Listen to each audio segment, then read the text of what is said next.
एक बार गुरुजी एक बार उन्होंने एक सत्य घटना का वर्णन किया था। कुछ प्रसंग ऐसे आए थे कि उन्होंने एक ऐसी कथा सुनाई थी। हुआ क्या था कि एक बार एक दंपति लगभग हल्द्वानी स्टेशन के आसपास कहीं बैठे हुए रो रहे थे। बगल से एक महात्मा जा रहे थे, एक संत थे, तो उन्होंने पूछा कि रो क्यों रहे हो। पहले तो उन्होंने बताने से मना किया, लेकिन उनके बार बार पूछने पर उन्होंने उस घटना का वर्णन किया। घटना कुछ इस प्रकार है कि दो मित्र रहते हैं। जो दंपति जो रहता है उसमें जो पुरुष रहता है वो और उसका एक और मित्र रहते हैं। दो मित्र रहते हैं, एक गांव में, छोटे से गांव में रहते हैं। दोनों गरीब रहते हैं और दोनों में बहुत घनिष्ठ मित्रता रहती है। दोनों सोचते हैं कहीं चलते हैं, बाहर कुछ कमाएंगे, कुछ मेहनत करेंगे और धन एकत्रित करेंगे। दोनों घर से निकल जाते हैं, कहीं जाते हैं बड़ी जगह, काफ़ी दूर जगह। कई साल रहते हैं, लगातार कई साल रहते हैं और उन्हें अच्छा खासा धन कमाया, बहुत धन कमाया और धन को इकट्ठा किया था। एक काफ़ी पुरानी बात है।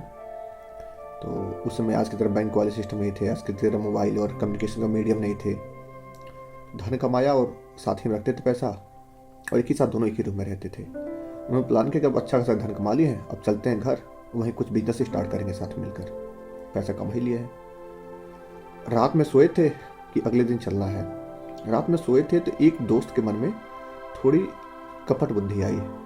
कपट बुद्धि आई कि अभी हम लोग जितना कमाए हैं इसमें आधा उसका है, आधा मेरा है। कितना अच्छा होता कि अगर सारा पैसा मुझे मिल जाता। अभी सोचते सोचते सोचते उसने करे ये पैसा हड़पे कैसे। उसने अपने मित्र के खाने में जहर मिला दिया और वो उसका दोस्त वहीं मर गया और उसका क्रियाक्रम वहीं करा दिया किसी तरह, और वो घर अकेले लौट आया। और उसके घर वाले को बता दिया कि वो तो बहुत पहले ही चल दिए थे यहाँ पर आने के लिए और हमसे पहले, कई महीने पहले वो आ गए थे, अभी तक क्यों नहीं पहुँचे, तो देखना पड़ेगा। उसने ये कभी नहीं बताया कि मैंने उनको मार डाला। और उसने कहा कि ये थोड़े से पैसे थे उनके बचे हुए थे, ये कंपनी से मिला नहीं था, ये आप लोग ले लीजिए। थोड़ा सा उन्होंने कुछ पैसा दे दिया और सारी बात को रफा दफा कर दिया। इनके पास काफ़ी पैसा था, दोनों कमाए हुए पैसा। बिजनेस स्टार्ट करता है उसने और अपने विवाह करता है, घर बनवाता है, विवाह करता है, खूब सुंदर स्त्री से विवाह करता है। एक संतान होता है उसका, लड़का होता है, अच्छी जगह पढ़ा रहे होते हैं। ये सारी बातें जो गुरुजी ने मुझे बताई थी, अच्छा सा मैं आपको बता रहा हूँ। तो लड़का पढ़ता है, काफ़ी सुंदर होता है लड़का। कुछ साल का होता है तो उसको शरीर में कुछ पीड़ा होने लगती है। दवा कराते हैं, ठीक नहीं होती है। अब तरह तरह की बीमारी धीरे धीरे उसको आने लगती है। वो परेशान है, दवा कराते कराते परेशान है। इधर इनका बिजनेस काफ़ी बढ़ चुका है, लाखों में पहुंच चुके हैं पैसे। अब चूँकि पैसे हैं तो संतान की पीड़ा है, इकलौता संतान है, खूब ज़्यादा पैसे लगाते हैं लोग कि कैसे भी ठीक हो जाए। बीमारी है कि बढ़ती जा रही है, ठीक होने की जगह और बढ़ती जा रही है। इन लोग समझ नहीं आता क्या करें क्या ना करें। उसके बाद क्या होता है कि अंत में बहुत कम पैसे बचते हैं। लड़का एकदम ठीक नहीं होने के कगार पर है। अब लग रहा है कि अब मरे तब मरे, अब मरे तब मरे। समय ऐसा आता है कि वो बिस्तर पकड़ लेता है, निश्चेष्ट हो जाता है, चलना फिरना बंद हो जाता है। अब उसके बचने की कोई आशा नहीं होती है। पति पत्नी दोनों उसके आसपास बैठे हुए हैं और लड़का वहीं पर सो रहा है। मृत्यु तुल्य कष्ट हो रहे हैं उसको, और उसी में लेटा हुआ, निश्चेष्ट पड़ा हुआ। जब कोई नहीं होता है, जब वो वही सिर्फ दोनों दंपति होते हैं, अचानक वो लड़का जो मृत्यु के लिए आंख बंद कर चुका था, मतलब मरने वाला है, होश खत्म हो गया, अचानक उसकी आंख खुलता है और अपने बाप से बोलता है कि पहचाने हो मैं कौन हूँ।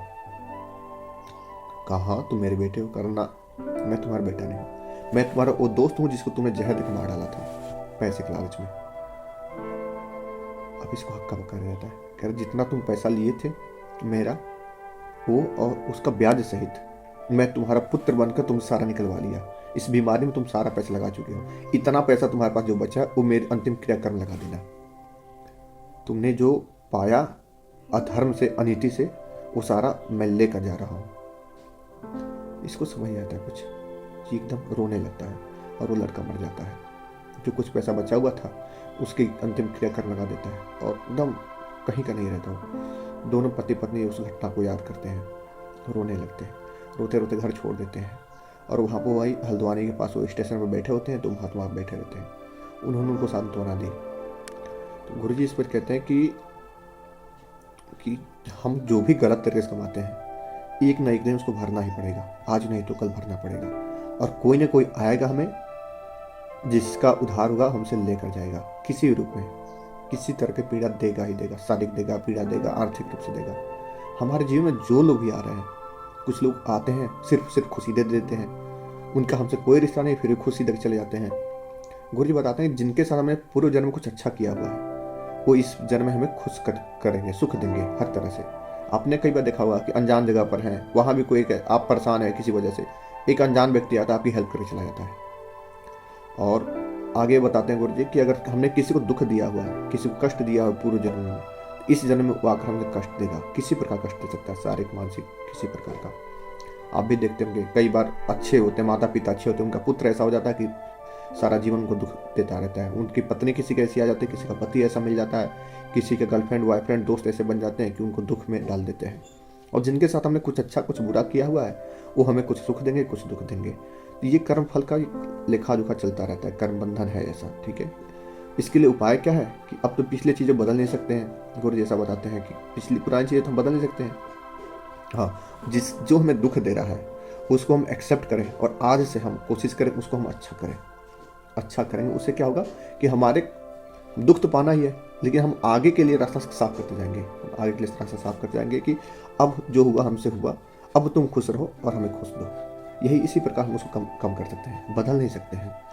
तो यही है कर्म का लेखा जोखा, हमेशा कोशिश करना चाहिए किसी को दुख ना पहुंचे हमसे। किसी को दुख पहुंच रहा है तो हमें क्षमा कर दें, किसी तरह उसका कंपनसेशन कर दें किसी प्रकार, और हमें अपने आगे के रास्ते पर हमेशा विचार करते रहना चाहिए।